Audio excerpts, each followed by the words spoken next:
ke anaknya orang lain ke anaknya nggak orang tuanya masih hidup ke silakan. Namun ada perbedaannya. Tadi sedikit terlewat lagi. Ada perbedaan anak tiri dengan anak kandung. Kalau anak kandung semuanya dapat.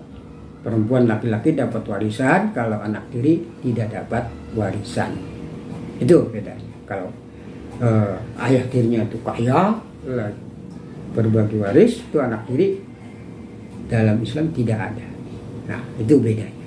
Nah, ini saya akan sampaikan perbedaan antara anak adopsi, anak angkat dengan anak biasa.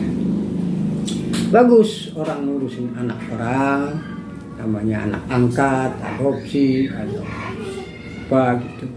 Anak ini saya biasa dikatakan anak angkat gitu. Karena dari dulu juga sudah ada yang namanya anak angkat. Yang namanya sahabat Bilal itu anak angkatnya Abu Bakar. Malah itu sih mengeluarkan uang dibeli. Yang terima itu Umar waktu itu belum Islam. Itu apa namanya anak adopsi.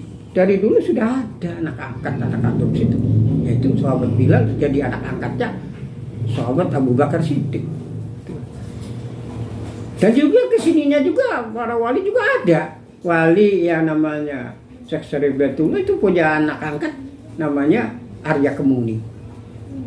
Itu anak angkat. Jadi dari dulu juga udah ada anak angkat bukan sekarang aja. Anak adopsi.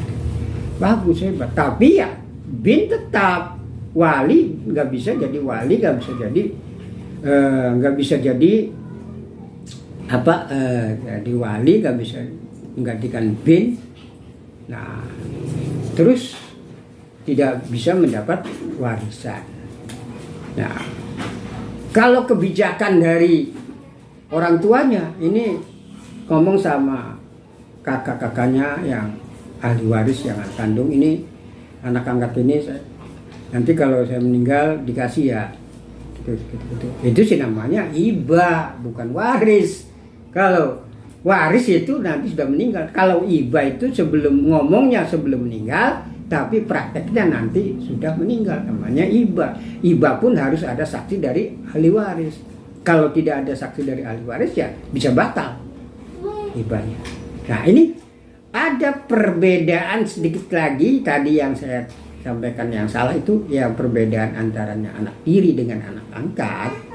Kalau anak tiri menjadi hukum Islamnya jadi anak sehingga berjabat tangan walaupun sudah dewasa tidak batal.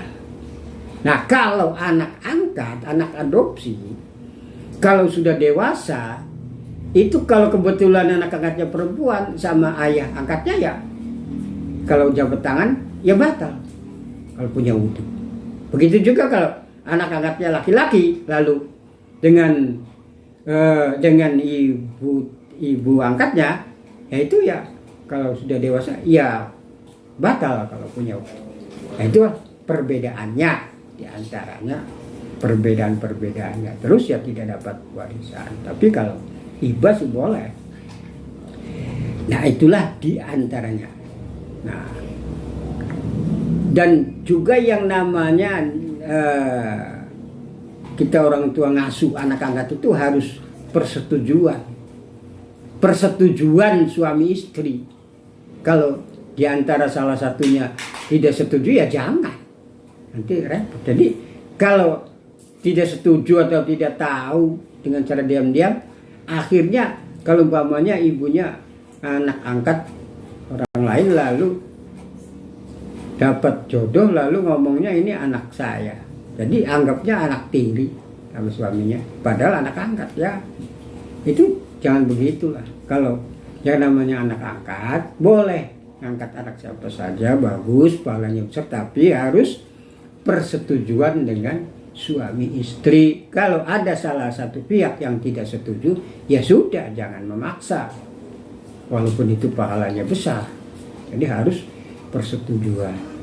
Dan anak asli, anak tiri, anak adopsi, anak angkat, semuanya kalau pendidikannya baik nanti akan membuahkan baik juga. Intinya besarnya Ada orang berangkat haji yang angkat itu yang biayanya dari anak adopsi, dari anak angkat itu ada. Dan juga ada yang dari anak tiri juga ada berangkat haji. Apa itu nggak hebat? Hebat. Itu namanya di dunianya pun udah berbuah, ada hasilnya. Jangan dikira tidak ada hasil. Orang jerih payah aja ngurusin anak, asuh ngasuh anak tuh ada. Jadi ya itulah diantaranya yang namanya mengasuh anak, yaitu bagus, luar biasa. Saya cuma sekedar menyampaikan perbedaannya saja. Sebenarnya sih ya sangat luas lah. Pahalanya ya kalau diterangkannya besar pahalanya. Karena yang namanya orang asuh anak itu ya luar biasa. Yang anak kandung ya, apalagi anak kandung capek, anak angkatnya. Jadi anak angkat pun jangan dikira tidak dapat apa-apa. Sudah selesai, sudah tua itu. Ya sekian saja. Wal-afu minkum. Wassalamualaikum warahmatullahi wabarakatuh. Mantap.